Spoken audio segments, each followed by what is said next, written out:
교회 여러분, 인생을 의미 있게 살아가려면 그 올바른 원칙을 가지고 살아가는 것이 참 중요합니다. 열심히 살지만 그 원칙이 삶을 건강하게 세우는 것이 아니라면 열심히 사는 것이 오히려 해가 될 수 있기 때문에 그렇습니다. 잘못된 원칙을 가지고 있으면 인생을 낭비하거나 결국 잘못된 삶을 살아가게 됩니다.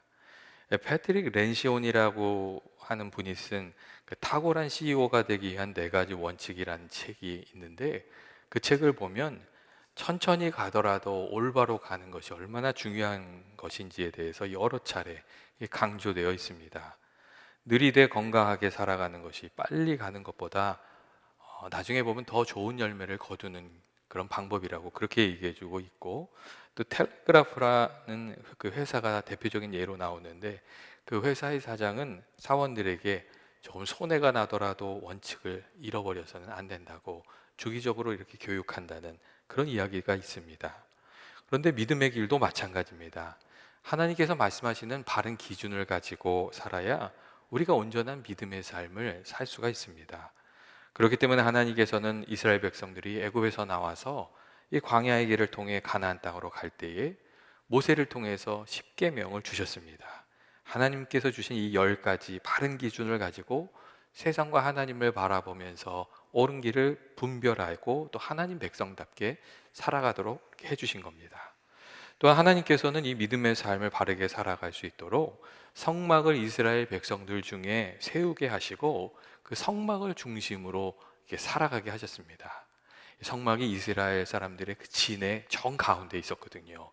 그러니까 어디 누구든지 그 가운데를 바라보면 성막이 있는 것을 볼 수 있게끔 그렇게 하셨던 거예요. 십계명이 믿음의 길을 바르게 살아가기 위해 주신 가이드라인과 같은 것이라면, 성막은 하나님을 잊어버리지 않고 십계명을 잊어버리지 않고 살아갈 수 있도록 하나님께서 주신 아주 상징적인 그 방법이었습니다. 하나님께서는 성막을 중심으로 이스라엘 백성들에게 이렇게 살아가게 하심으로 받은 믿음의 길을 걸어가도록 그렇게 하신 것이죠. 그리고 오늘 말씀을 보면 이 성막을 짓고 성막에 사용할 기구들을 만들라고 하시는 그런 이야기들이 나오는데, 이 25장부터 쭉 나오는 내용들은 그 성막을 다 짓는 내용들이에요. 그래서 오늘은 그 부분에 대해서 좀 얘기를 드리려고 해요. 근데 이 성막을 지을 때도 먼저 하나님이 두 가지 원칙을 주셨어요. 그 첫 번째는 뭐냐면, 이스라엘 자손들이 드리는 예물을 가지고 성막을 짓되 기쁨으로 하나님께 드리는 것만 받아서 그 성막을 지으라고 하시는 것을 알 수가 있어요. 그러니까 이 성막을 중심으로 하는 삶이 억지로 규칙을 지키면서 하는 삶이 아니라 기쁨으로 하나님을 섬기는 일이 되도록 하나님이 하시려고 하신 것이죠. 둘째로, 이 성소와 기구들을 만들 때 하나님께서 명하신 그대로 만들도록 그렇게 말씀하셨어요. 섬김의 모든 과정이 이 하나님의 말씀에 대한 순종의 과정이 될 수 있도록 하나님께서 이때부터 순종을 가르치기 시작을 하신 것이죠. 믿음 생활의 가장 기본이 되는 것이 하나님의 뜻에 순종하는 것이잖아요. 그렇기 때문에 하나님께서 이 성막을 지을 때부터 순종에 대한 것을 이제 가르치셨어요. 오늘날에도 하나님께서 이스라엘 백성들에게 가르쳐 주신 것과 같은 그 믿음의 삶을 우리가 살아가게 하시지 않습니까?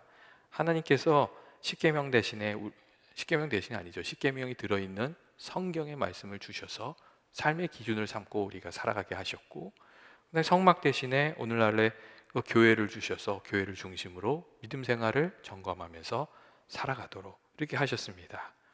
이 어지러운 세상 살아갈 때 그 안에서 길을 잃지 않도록 주의 말씀과 교회를 우리에게 주신 것이죠. 그렇다면 하나님께서 어떻게 성막과 기구들을 만들게 하셨을까요? 이 성막에 대한 그림을 지금 잠깐 볼 필요가 있으실 것 같아요. 제가 사진을 그래서 한 장 띄워달라고 부탁드릴게요. 잘 안 보이시죠? 안타깝게도 이게 잘 보여야 될 텐데 이게 잘 안 보여요. 이 출입문이 이쪽에 있거든요. 근데 출입문으로 들어오면 맨 앞에 번제단이 있어요. 이게 번제단이 있고, 그 다음에 물두멍이라는 게 있어요. 물두멍.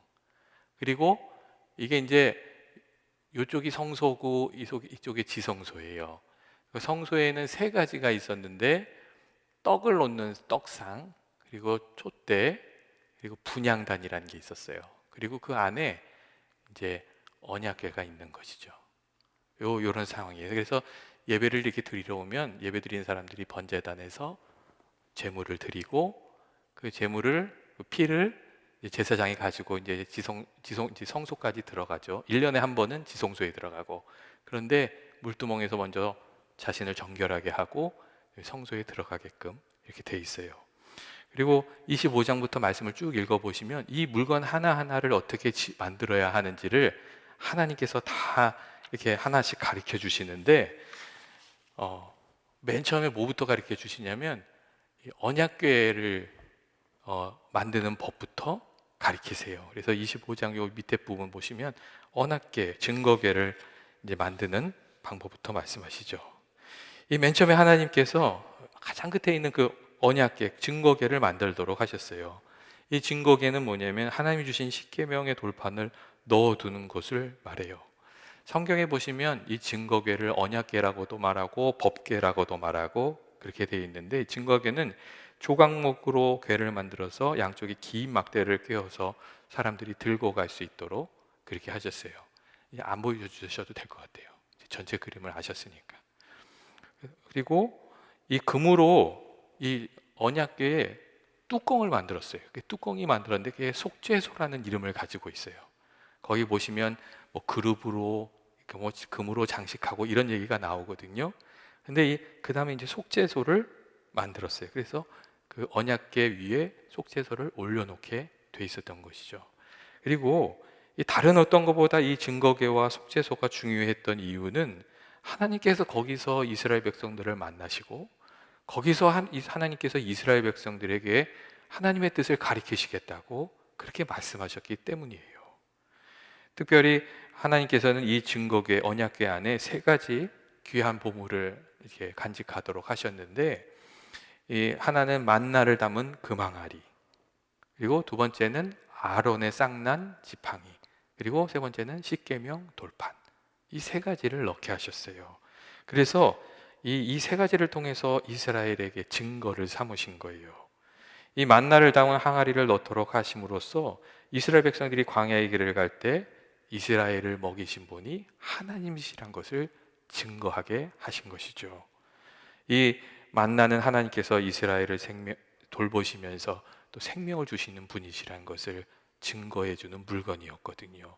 그래서 이 언약궤 안에 만나 항아리를 넣어두게 그렇게 하셨어요. 또 그렇기 때문에 예수님께서 나중에 그런 말씀하시잖아요. 너희가 광야에서 하나님 주시는 만나를 먹음과 같이 내가 생명의 떡이라고, 나를 먹는 자가 영원한 생명을 얻을 것이라고 그 말씀을 해주시는 거죠.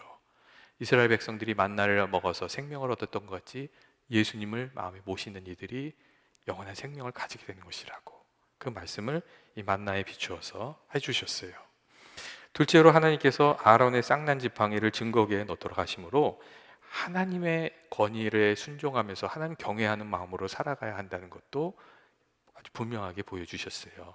하나님께서 모세와 아론을 이렇게 지도자로 세우셨잖아요. 근데 이스라엘 백성들이 그 권위를 인정하지 않으려고 했거든요. 그 하나님께서 그때 리더들의 지팡이를 다 갖고 오라고, 그래서 증거궤 앞에다 놓고 이제 그 시험을 했는데, 그때 싹이 난 지팡이에서 싹이 난 게 아론의 쌍난 지팡이였거든요. 그것을 통해서 하나님께서 모세와 아론의 권위를 세워주셨어요. 그리고 이 지팡이에서 싹이 났다는 것은 단순히 이 모세와 아론의 권위를 세워주기 위한 것이 아니라 하나님의 권위를 세우신 거예요. 그래서 하나님을 경외하는 마음으로 살아가야 한다는 것을 가르치신 거죠. 그래서 그 상징적인 아론의 쌍난 지팡이를 이 법궤 안에 이렇게 하셨어요. 하나님의 권위를 늘 인정하면서 살아가도록 그렇게 하신 거죠. 그리고 세 번째로 하나님께서 십계명에 적힌 돌판을 증거궤에 넣게 하심으로 이스라엘을 지켜야 할 법을 중히 여기고 소중히 간직하도록 그렇게 하셨어요. 이처럼 이 증거궤에는 하나님이 생명을 주시는 분이시며 하나님을 경외해야 된다는 것, 그리고 하나님의 말씀이 무엇인지, 하나님 뜻이 어디에 있는지를 증거해 주는 내용이 담기게 됐습니다. 사실 우리가 믿음 생활할 때도 이 세 가지가 참 중요하지 않습니까? 생명이 되시는 예수님을 우리 마음속에 모시고 주님을 날마다 이렇게 먹으면서 살아가는 것, 이게 참 중요하고, 또 하나님 경외하는 마음이 중요하고, 또 말씀대로 살아가는 삶이 중요하고, 이 세 가지가 참 중요한 것 같습니다. 그래서 하나님께서 맨 처음에 그 증거궤를 어떻게 만드는지에 대해서 잘 얘기를 해주세요. 이 지성소에 있는 것을 알려주신 거죠. 그리고 성소에 이어서 그 지성소에 들어가기 전에 통과해야 될 성소의 돌 물품을 만드셨는데, 거기에는 세 가지가 있었어요. 하나는 전설병을 두는 떡을 놓는 떡상이 하나 있었고, 두 번째는 등불을 밝히는 등잔이 있었고, 그리고 분향단이 있었어요. 그리고 이 세 가지를 통해서 하나님께 나아갈 때 필요한 것이 무엇인지도 말씀을 하셨어요. 첫 번째로 진설병을 놓아두는 떡상을 만들도록 하셨는데, 이것은 하나님 앞에 나아갈 때 누구든지 순전한 마음을 드려야 된다는 것을 상징하고 있었습니다. 이 떡상은 조각목으로 만들었고 금으로 쌌는데, 안식일이 될 때마다 고운 가루의 떡을 12개 만들어서 6개씩 두 줄로 그 떡상에 배열하게 되어 있었어요. 이 12개의 떡은 이스라엘의 12지파를 의미하고, 이 12개의 떡을 드렸다는 것은 12지파가 하나님께 드려졌다는 것을 의미하는 그런 것이었어요. 그리고 이 떡은 누룩이 들어있지 않는 떡이었어요. 그러니까 순결한 떡으로 드려져야 한다는 것을 상징하고 있었지요. 그러니까 누구나 하나님 앞에 나아갈 때에는 이 거짓 없는 진실한 헌신으로 나가야 된다는 것을 상징적으로 그 떡상이 보여주고 있었어요. 그리고 하나님께서 등대를 만들도록 하셨는데, 그 등대 아시죠? 이스라엘 사람들 등대 이렇게 7개의 그 가지가 있는 그 등대를 만들도록 하셨어요. 그리고 이 등대는 하나님께서 비춰주시는 빛을 의미해요. 그래서 하나님께 나아갈 때 인간의 스스로의 힘으로 나아갈 수 없고, 하나님께서 그 길을 비춰주셔야 한다는 것을 상징하고 있었지요. 그렇기 때문에 예수님께서도 나중에 그런 말씀을 하셨잖아요. 내가 이 세상에 빛으로 온 것이라고. 예수님께서 자신을 세상을 비추는 참빛이라고 하셨고, 어둠 가운데 하나님을 알지 못하고 살아간 사람들을 하나님께로 인도하기 위해서 예수님이 오셨다고 그런 말씀을 해주셨습니다.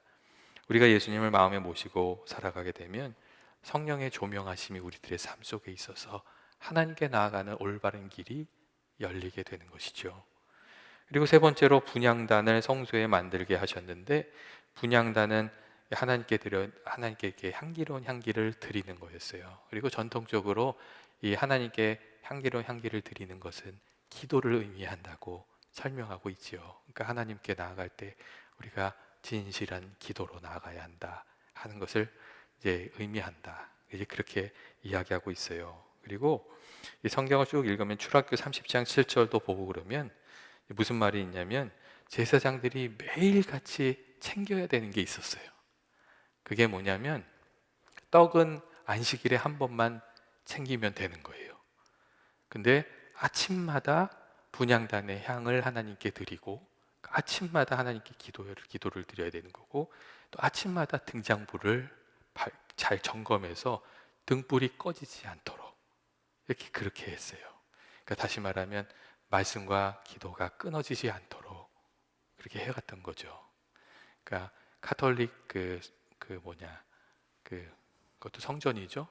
예배당에 들어가 보면 이렇게 등불을 이렇게 밝히게끔 만들어 놓은 그 예배당들이 있어요.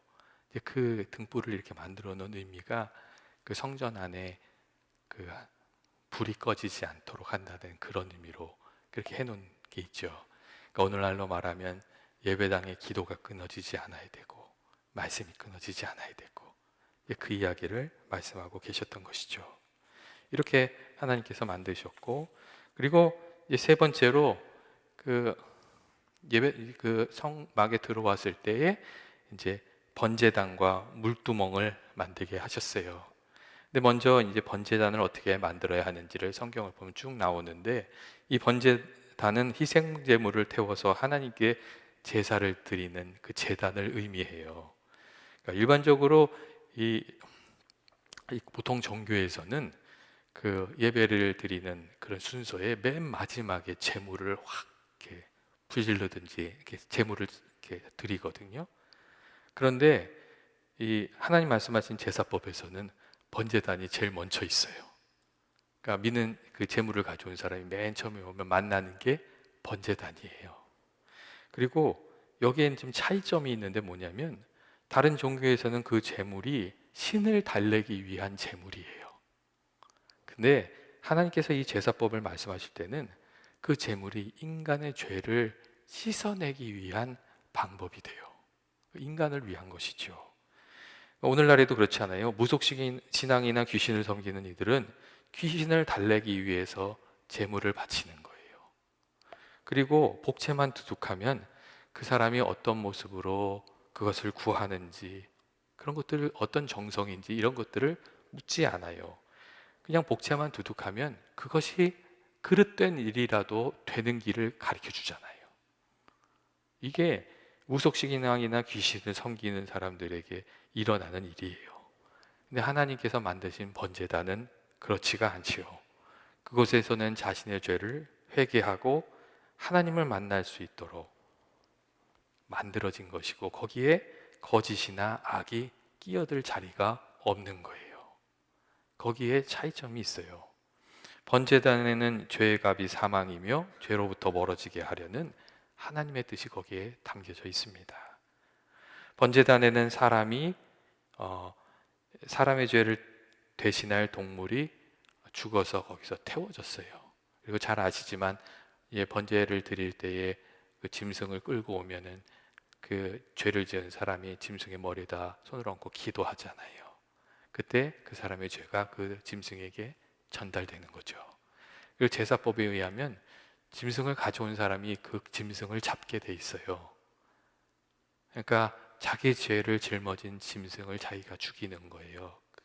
그리고 그 죽음을 보면서 그 죄의 값이 얼마나 무서운 것인지를 또 하나님께서 깨닫게 해주신 것이죠.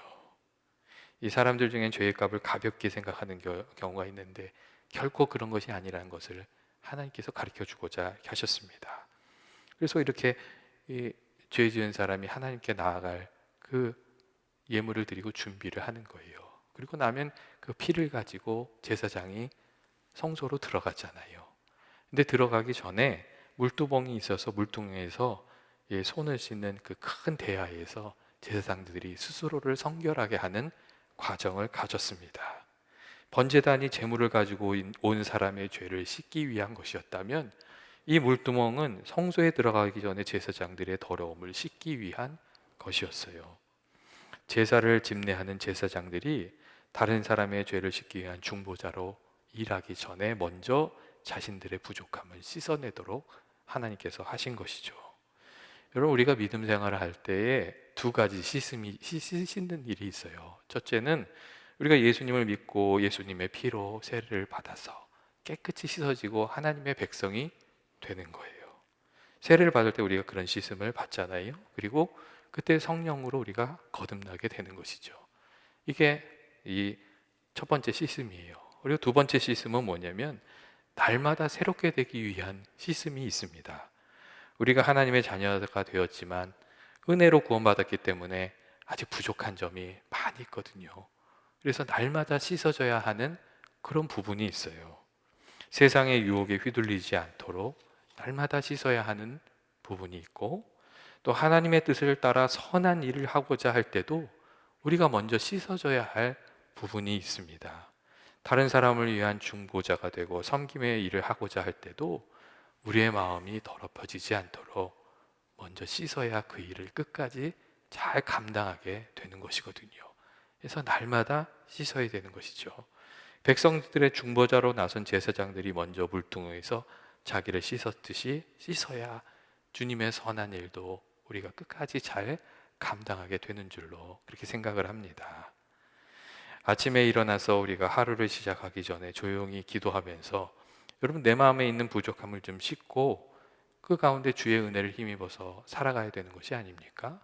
우리가 시시로 때때로 하나님께 나아가서 우리 연약함을 고백하고 또 예수님의 보혈로 씻고 주님의 능력을 힘입을 때에 주님께서 기뻐하시는 삶을 살고 또 기뻐하시는 열매도 맺으면서 살아가게 되는 줄로 그렇게 생각합니다. 우리가 선한 뜻으로 시작하지만 기도가 끊기고 우리 자신을 돌아보는 일이 끊기게 되면 어느 순간 우리 안에 있는 죄성들이 다 우리를 사로잡아서 그게 선한 일이 되지 못하더라고요. 그래서 하나님께서 제사장들에게 이 물두멍을 만들어서 스스로 씻게 하신 그런 이유가 거기에 있다고 생각이 됩니다. 하나님께서 이 성막을 만들어 주신 이유는 그 성막을 중심으로 그들이 믿음의 길을 걸어가고 주님이 주신 약속하신 복된 삶을 살아가도록 하시려고 하신 거예요. 그리고 오늘날 우리들에게 귀한 성전을 주신 것이죠. 성전을 바라보면서 이곳에 계시는 주님을 생각하면서 믿음 생활 해가도록 하나님께서 그렇게 하셨어요. 이전에 들어올 때마다 하나님을 생각하고 하나님 말씀을 생각하고 이전에 들어와서 기도하면서 하나님의 은혜를 받으면서 살아가게 하신 것이죠. 그런 면에 있어서는 우리가 믿음 생활하는 것이 사실 참 귀한 일이라고 복된 일이라고 생각합니다. 주님께서 보여주신 귀한 길이기 때문에 복된 길이기 때문에 그렇습니다. 저는 연합의 교우들이 하나님 정하신 대로 그 말씀을 사모하고 또 성전을 사모하고 또 하나님께서 말씀하신 그 복을 누리면서 살아가는 귀한 은혜 누리면서 살아가게 되시길 주의 이름으로 축원드립니다. 같이 기도하시겠습니다. 사랑과 은혜 많으신 하나님 아버지, 저희가 주의 은혜 가운데 부르심을 받아서 하나님 백성으로 살아가게 해주시니 하나님 감사합니다. 하나님 아버지, 오늘 저희들이 성막에 대해서 이렇게 잠깐 나누었는데 그 성막을 짓게 하신 하나님의 뜻을 우리가 깊이 헤아려서 아버지 정말 하나님 중심으로 살아가게 하시고 하나님 나아갈 때 진실한 마음으로 이렇게 주님 앞에 나아가면서 살아가는 또 주님 만나면서 살아가는 저희들 되게 하여 주옵소서. 약할 때 강함 되시는 주님, 저희가 참 부족한 점이 많은데 아버지께서 도와주셔서 그 은혜 가운데 온전하여지는 은혜가 있게 하여 주옵소서. 예수님의 이름으로 기도합니다. 아멘.